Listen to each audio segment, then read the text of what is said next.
Proclamação do Evangelho de Jesus Cristo segundo Mateus.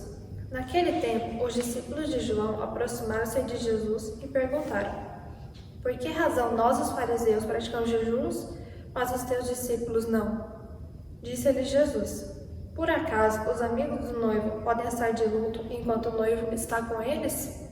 Dias virão em que o noivo será tirado do meio deles, então sim, eles jejuarão. Ninguém coloca remendo de pano novo em roupa velha, porque o remendo repuxa a roupa e o rasgão fica maior ainda. Também não se coloca vinho novo em odres velhos, senão os odres se arrebentam, o vinho se derrama e os odres se perdem. Mas vinho novo se coloca em odres novos, e sim os dois se conservam. Palavra da salvação. Meus irmãos e minhas irmãs, paz e bem. No esquema de Mateus, desses dias que nós escutamos, depois de um grupo de milagres, ele introduz um tema importante para a reflexão dos discípulos, daqueles discípulos de Jesus, dos discípulos da comunidade de Mateus e para nós hoje.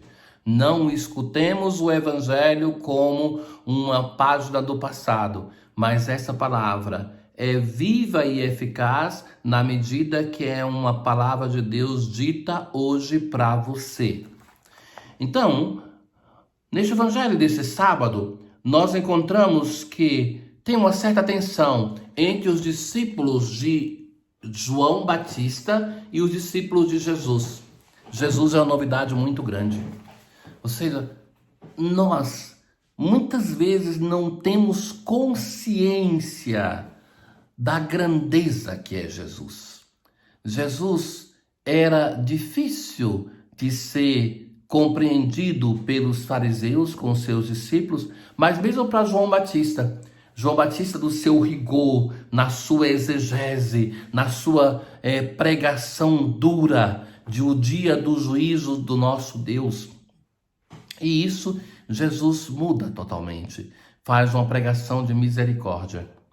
E então, o que acontece no Evangelho de hoje?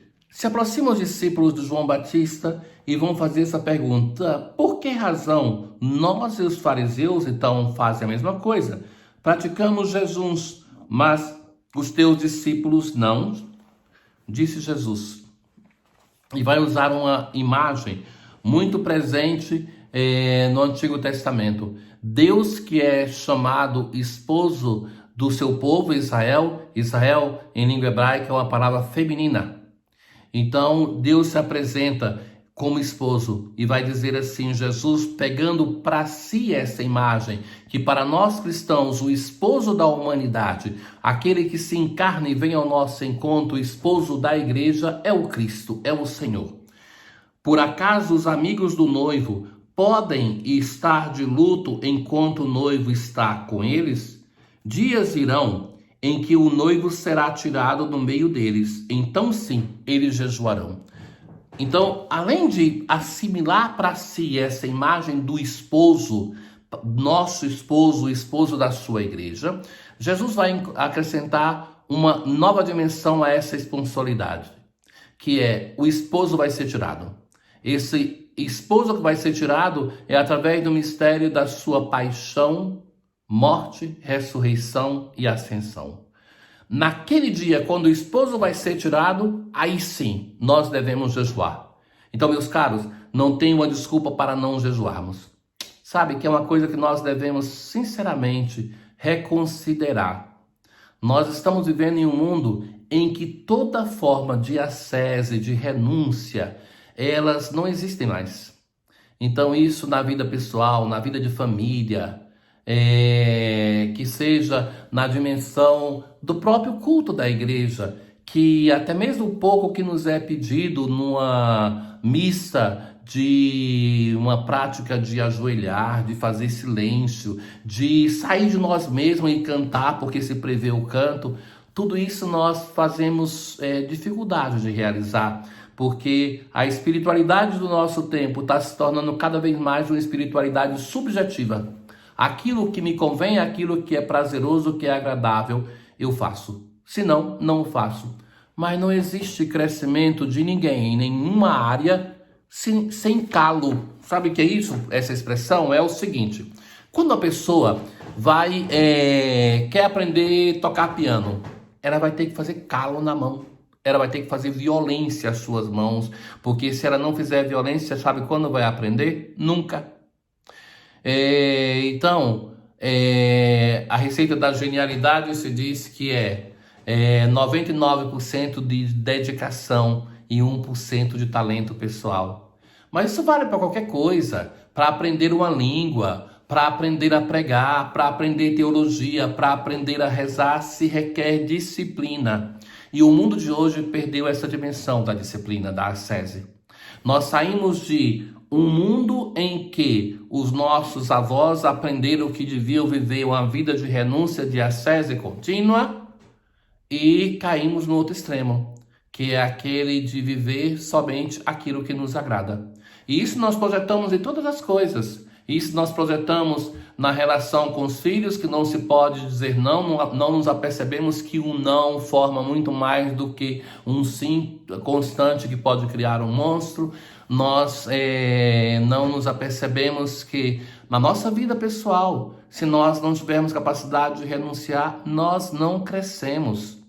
Então, isso na dimensão da vida de união com o Senhor, na vida espiritual, também entra a questão do jejum.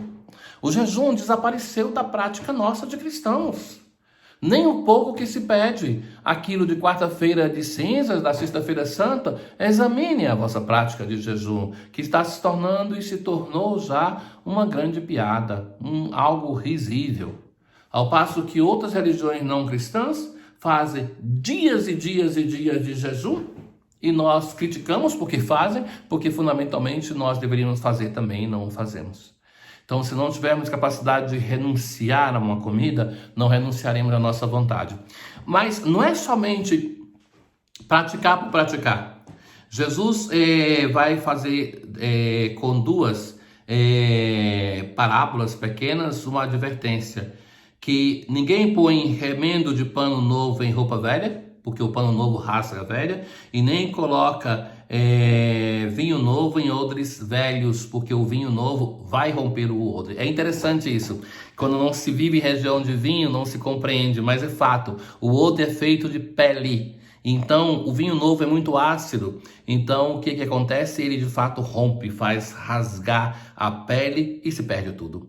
Então, Jesus vai dizer assim, não é somente praticar as coisas do passado, o jejum pelo jejum, como faziam os fariseus e os discípulos de João, mas sim um coração novo. Então, Jesus que fazia jejum, que fazia penitência, nos diz assim, que quer que nós, os seus discípulos, o façamos, mas com um coração novo. Então, o sentido da prática penitencial não é a prática penitencial pela prática somente, mas que ela nos transforme o coração em um coração de bondade, um coração de misericórdia, um coração de compaixão. Então, este é o objetivo da penitência. Aí alguém pode falar, então basta diretamente ter o coração, não precisa da prática. Mas, queridos, sem a prática da penitência, ou como nós já ouvimos no Evangelho de Mateus, os 3 grandes pilares da nossa vida espiritual, a esmola, a oração e o jejum, sem essas práticas, nós não chegamos ao prêmio que é um coração transformado, um coração misericordioso. Tenham todos um bom dia. O Senhor esteja convosco. Ele está no meio de nós. Abençoe-vos o Deus Todo-Poderoso, o Pai, o Filho e o Espírito Santo. Paz.